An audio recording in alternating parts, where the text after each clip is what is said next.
I'm a 34-year-old guy, work in tech, and live a pretty average life. Or I thought I did. Been married for 6 years. No kids. No chaos. Just work, bills, dinners, rinse, repeat. One Tuesday morning, I was getting ready for work and brushing my teeth when I heard something strange coming from the living room. Our smart speaker lit up. I hadn't said anything to activate it. I thought maybe it was a glitch. Then I realized it was my wife's voice. She was on a call with her ex, and she was laughing and saying, "You'll never find out about the threesomes." My heart just stopped. I stood there frozen, toothbrush in my mouth, listening to her laugh like a teenager sneaking out of the house. The worst part? She wasn't nervous. She wasn't even whispering. She was comfortable, like this had been going on for a while. The call had connected through our smart speaker system without her realizing it, and it was playing in real time, loud and clear, in the living room. I didn't say a word. I just stood there, let the speaker do the talking, and I hit record. She had no clue. She was telling her ex about things they did while we were married, about their little weekend girls' trip to Miami, which apparently wasn't just her and friends. She joked about how dumb I was and how guys never check anything. Said she'd never let me find out, not in a million years. Except I did. When she hung up, I left the recording running, saved the file, backed it up in 3 places, and drove to work like a zombie. That night, when she came home, she walked in like everything was normal. Except this time, instead of dinner or small talk, she found divorce papers on the counter. And the audio? Playing on every speaker in the house. Bedroom, living room, bathroom, kitchen. She froze, stood there like a statue while her own words echoed off the walls. She went pale, tried to fumble for her phone, but I already disconnected her from the speaker system. She couldn't stop it. I didn't yell, didn't argue. I just grabbed my overnight bag, looked her dead in the eyes, and walked out. She tried texting, calling, showing up at my office. All ignored. I went full no contact and let my attorney do the talking. Then it really started. First came the tears. "Please don't do this. It didn't mean anything. I was just joking, blah, blah, blah." Then came the gaslighting. "You were never present. You pushed me into his arms. We can work through this." And when that didn't work, she turned nasty.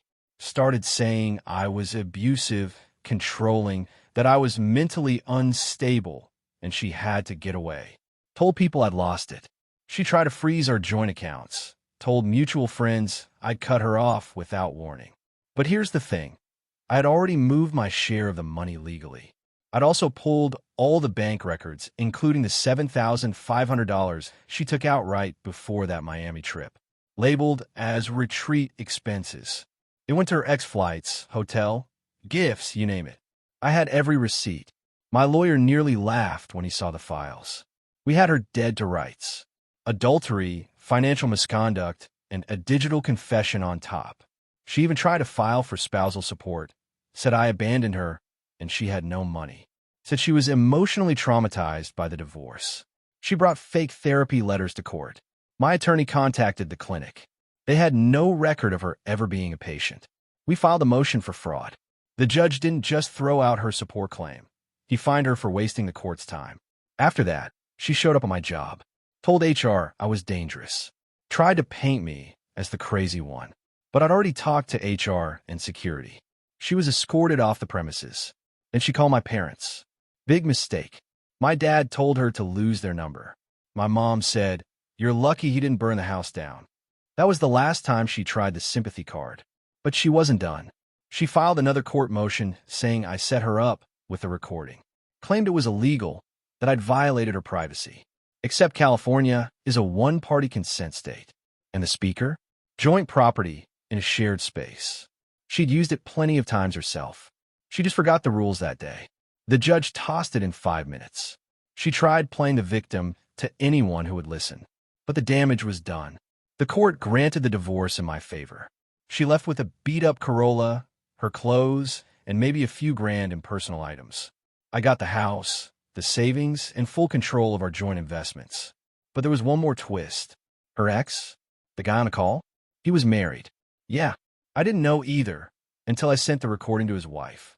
Anonymously, of course, with a note that said, "Thought you'd want to know who you're really married to." Within weeks, she filed for divorce. He got fired from his job shortly after.